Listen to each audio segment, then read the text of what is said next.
Thank you so much for staying tuned. This is The Point, and my name is Anthony Sebali, and you're most welcome back to our final segment here on the show. And today, as we've talked about agro-processing, we've talked about the barriers, we've talked about some of the things that are cropping up from the farmer's perspective, and a few things have been suggested, and a few things, of course, need to be addressed, definitely, to see that we get this industry moving. Mr. Okundo, you are in the avocado. I like avocado because you always start with that product. I don't know why. When you talk about the products you're doing at Itemba, that's one of the things you mentioned. But when you go to the shelves in, for example, supermarkets in Europe, you look at avocado as much as they are fresh, but there's a way they are packaged. You have that net around and then the tag, $5 per avocado. Now, $5 is about, I don't know, 15,000, I don't know, maybe close to 20,000 per one avo, right? And here in Uganda, we have the same avo at probably 500 or 1,000 or even less. But because of how it appears and how people have put it together, that's what you can pay for. Could you suggest some of the things or innovations, technologies, in terms of packaging, in terms of processing, that actually farmers can take hold of if they are to compete favorably, especially on the international market? Thank you so much. I'm glad you have actually, mentioned what is supposed to be done on our avocado, because here you buy a kilo of avocado at close to 1,000. Those are 3 avocados. 1,000 Ugandan shilling.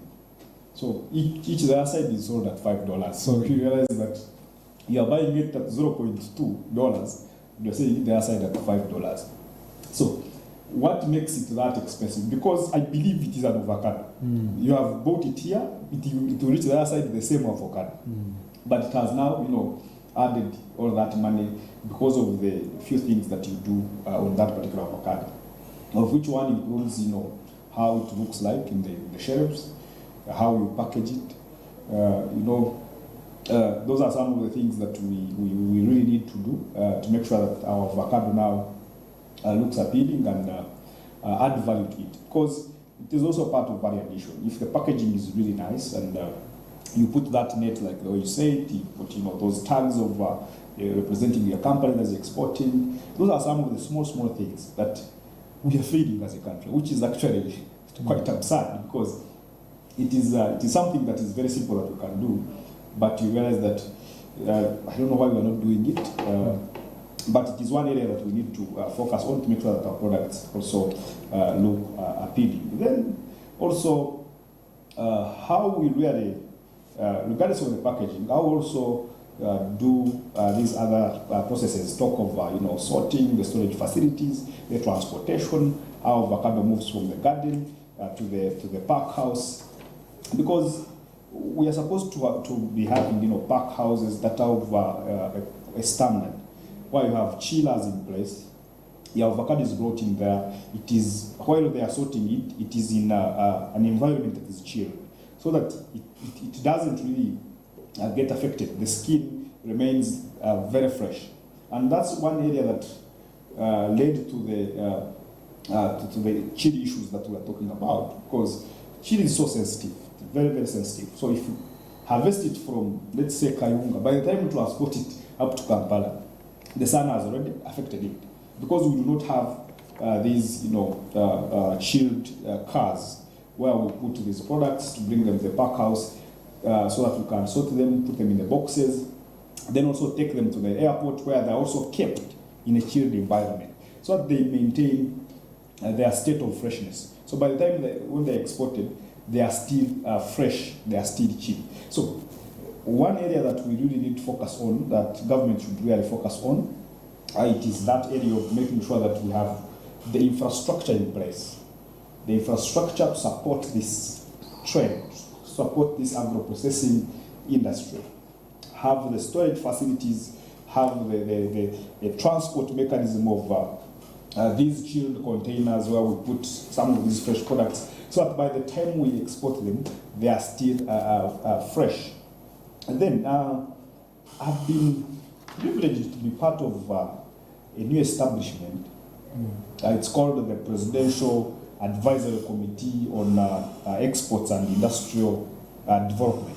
It is led by Mr. Odrek Wawogo, and their focus is on making sure that we have all these things in place. And I like the approach. The approach is invite these people who are into this business, who are into export, who are into production. Ask them their problems. They share their problem, and it is what we are going to focus on. And one area that they are focusing on, which they talked about, and I really pray that we achieve this, they are talking of creating a fund. For it's called, they called it Kuia Fund. So what the fund is going to be doing is, if you have an invoice, if you have an order of some of these agricultural products, you have an order of 5 million you want to supply to a certain market in UK, you present the order, present the invoice to this particular managers of this fund. They give you the money, you do export, then after being paid, you take back the money. I think it is even with no interest, according to how they were, trying to talk to us. So I believe that one area that has also been, a challenge to some of us is financing. One, this trade is really based on trust, especially for us who are actually, trying to carry it without, proper processes and all that. Because, for example, I connect with my clients like online. Go on Twitter, you make a tweet, I'm selling ABCD, then all of a sudden someone picks it up and says, okay, I am based here, how can we do business? Then you start from there. Then in the process, you reach at the point of now negotiating the payment plan, because business definitely deals with money. That's the most hardest thing. This is the client you have met online. He's in Dubai or in Uganda. So when you talk of the payment plan, because also here we may not really be having a lot of money that we are already investing, so we also try to negotiate to get like 100% payment. So when you get 100% payment, that means your profit is already, also sent. So you arrange the consignment, you send it, then the other one receives it, you have already made your profit, you have no. But this is a person also whom you have met online, there is no that trust between you and the person. So they also negotiate and say, we are sending 50%. They normally ask for 50%, we are sending 50%. So after sending the product, it reaches the other side, sometimes you also don't know the person, you can't trust. So the business is very fragile. Sometimes we fear to make losses and we end up not even going for business. So if government comes in and says, okay, we are here to act as an insurance, we are actually holding you safe. If you have an invoice, we are going to contact this company and say, government of Uganda is supporting this, business with the contract you are entering into with this exporter. Government of Uganda is getting in to make sure that no one makes losses. So there will be trust, whereby the client will trust that government now is involved. No. So I may not lose my money if I send it to this supplier. Then, as a supplier also, I'll also be safe to send based on 50%, knowing that the government of Uganda is going to come in and make sure that the other client is also responsible to pay. Because when there is government in place, that means the government of here can easily contact the government of the other side to track down this client so that we all don't make losses. I think that's what some of us have been waiting for, because if you do business knowing that the losses are minimal, then really you are assured of progress. Yeah. So for me, if they are achieving that, I will not again complain about how things, much as there is a lot that is really needed to be done, in making sure that what we produce also is of high quality. For me, I think that's really... Hopefully, Mr. Rukundo, you will also start to sort for the local market as well, where we can also have the bad ones not coming on the local market. But Ms. Dorothy, what do you think are some of the policy shifts or changes and regulatory framework changes that can be suggested at this point in time? He has mentioned the food safety rules that are 1964 dated. We know we are currently in 2023, and we're still following the same kind of acts and rules. And when you look at also the current policies in place, some of them are not that stringent on quality and trying to meet the standards, and also supporting, of course, the farmer to be able to meet those standards. What do you think government can do in this line of regulation and also incentivizing the farmers out there to see that they actually produce goods that are ready for agro-processing? For starters, there are already policies in place. I will not say that there are no policies, and some of them are fairly recent. But the most known policy that I will talk about is the Bubu policy. The Bubu policy that came in during the times of Honorable Amelia Chambade, because at that time we were really struggling to penetrate the markets. And you find that because of the exposure to international markets, the mindsets of people were affected. So we needed to see how the national products fit into the local markets. And when I talk about fitting into the local market, a preference on the shelves of supermarkets.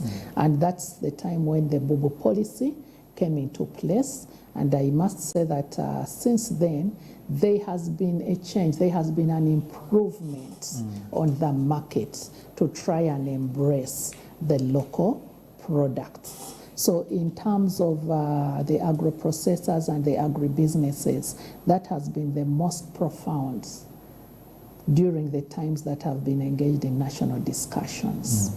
Then when it comes to farmers, I will not be specific on this policy or that policy. There is one thing I know is that policies are already in place. But the missing gap is the sensitization, is the awareness of the existing policies and what the practitioners of these activities, in this case the farmers, the agro-processors, must do to meet what has been put in place. Then there is one thing to have a policy, but to have it enacted, to have it acted upon is another. So having these policies brought to light, instead of gathering dust on the shelves of ministries, and making the people know about these policies, which comes to the sensitization. It is very important. I think sensitization is the missing gap. And why do I say it's a missing gap? I know that there are so many young businesses that are being sensitized. You get it? There are associations that have come in place. There are members in these associations. Those are one of the channels through which many are sensitized. But if you look at the percentage of membership versus those that are in business, it is still very low. So what is important is to task the associations to try and recruit more members through which the institutions can channel this information to those that are practicing in this industry. Yes. So that in terms of policies, they are there, but the missing gap is sensitization to making sure that they are actually implemented as they should. Mrs. Dorothy, Another thing I would like to talk about is that one thing that needs to be addressed is the issue of payment. Payment, finance, the transaction parts. I remember I lost over 7 million in Ochumi. Wow. And as a young business, that was a lot of money. Is it when Ochumi closed? When Ochumi closed. We even tried to follow up that payment with PSFO when it came to the attention that they were trying to help. But guess what? That's how it ended. I was in Tuskies, but luckily enough, when I realized that there were challenges, I pulled out 2 years before they closed. But ask yourself, how many agro-processors or agribusinesses were affected by that decision? And also, the delay, if you say that there's no way I can supply you, you have sold the product and you are still sitting on the money while expecting me to resupply. There are so many other businesses, complementary businesses, that are growing rich on the industry, yet bringing the industry down. You take the products, like he has said, you fail to pay. You even delay to pay by a month, 2 or 3, and yet you want us to continue supplying. But because we are desperate to be on the market, we continue supplying, but at our loss. Remember, you have to renew standards every year. Where there is no money, you can't renew your standards every year. There are so many business requirements today. And it's like, the moment you announce that you're into agro-processing, it's like all the chains come and hold you tight. You get it? So not many businesses are going up, but many are falling out. Why? Because of the national requirements. I think government needs to look into the suffocation. You get it? SMEs, young businesses, agro-processors are being suffocated, and yet there should be systems where they say, you know what, if you have proven that this business will thrive, it can be marketable. There must be a period within which they must help you grow through before these requirements start coming up. But the moment you say I'm registered the moment you say that I am registered and A, B, C, D, immediately the financial obligations start flowing in. The URL. They start flowing in.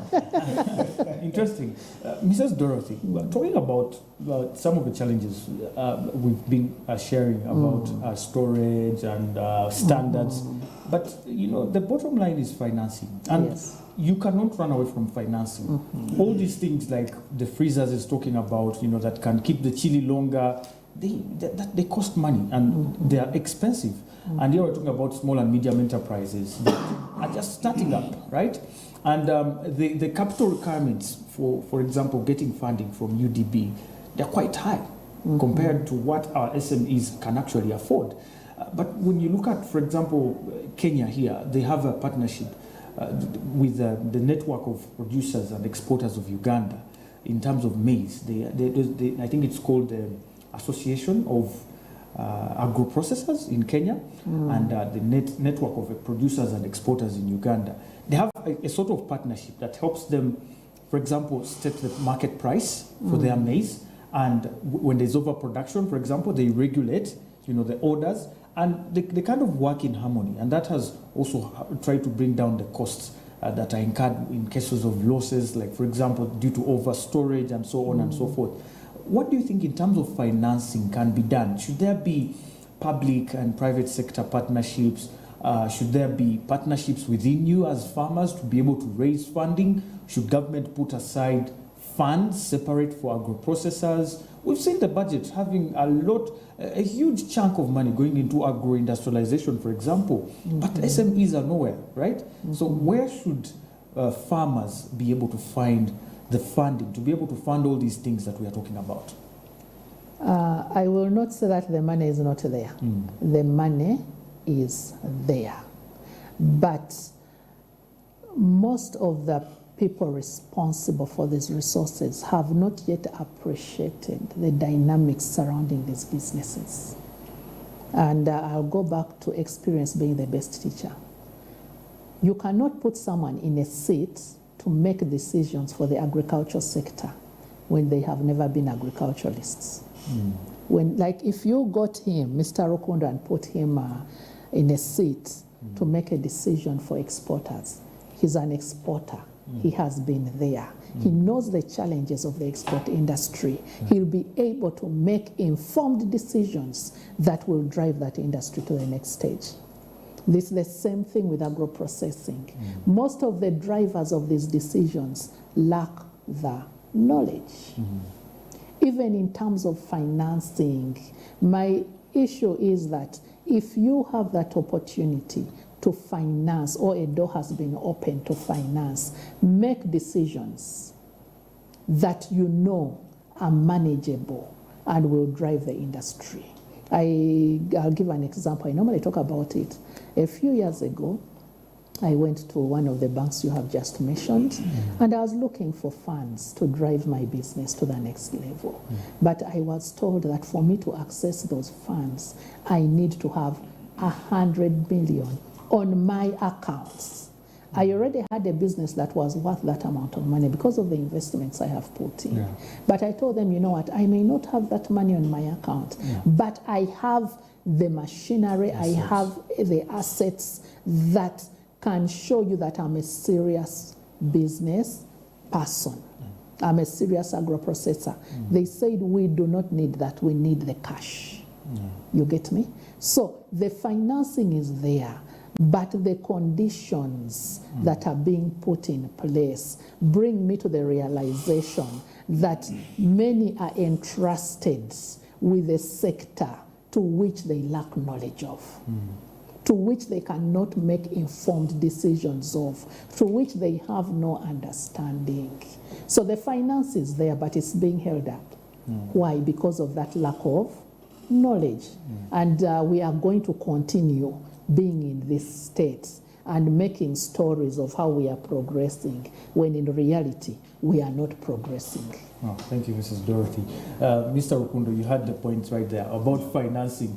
And just as we wind up almost, we want to know your opinion on financing. You as a company, Itemba AgroFresh, producers of very many vegetables, fresh vegetables, what do you do in order to get financing? Because it's a hard nut to crack. Someone to tell you need 100 million on your account, not in terms of what you're worth, but on your account seated there, just for you to get a loan of probably even less than 100 million. Where do we get this financing, and how do we solve the issue of financing? Thank you so much. I'm actually glad, Dorothy recommended me for the job with the export. I was waiting for that one.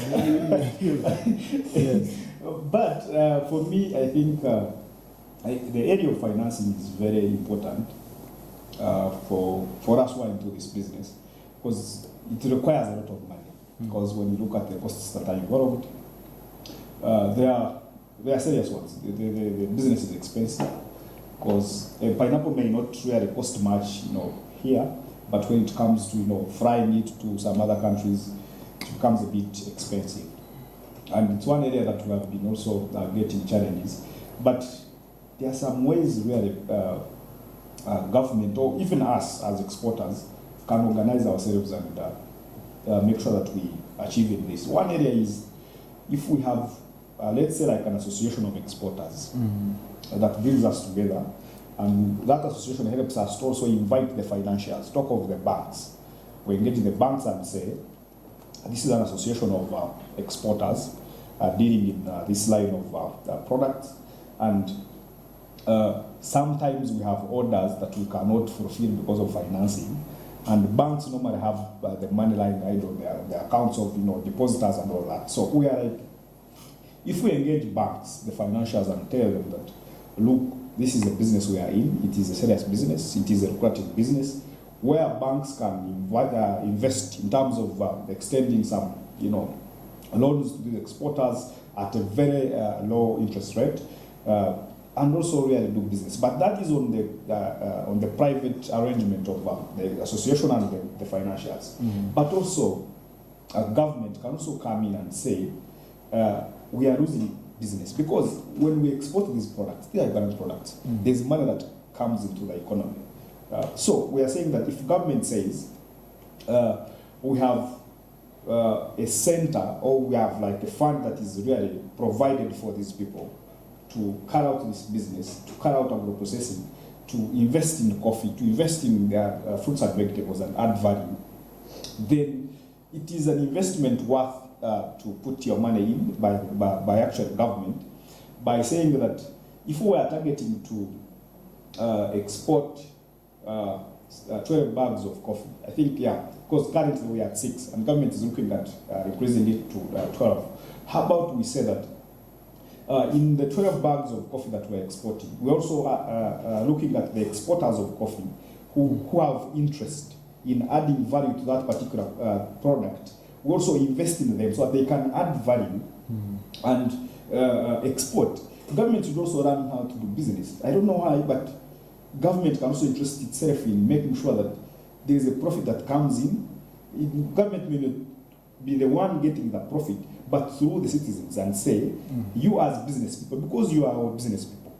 Because when you trade, money comes in the economy. So that's how the economics work. Government invests in these people and say, we are providing machinery for you to add value to this coffee.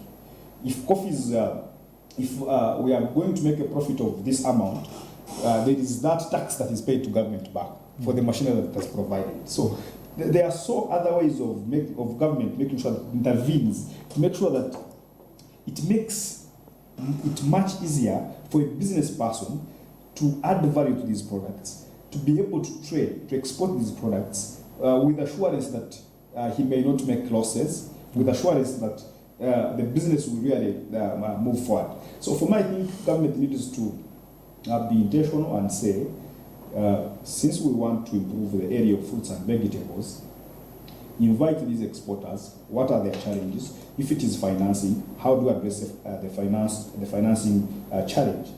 How do you invite the financiers, the banks? Because we are all operating in a system that is really that is supposed to be giving us direction on how to actually do these things. It's an ecosystem. Yeah. So government also has a stake. It shouldn't really let us, the private sector people, to suffer, and then after you come and collect taxes from us.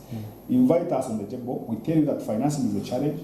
Then you create a fund. If you create a fund, don't think that because the money that government has put in place, you can't put, because they don't involve us in the design of that particular fund.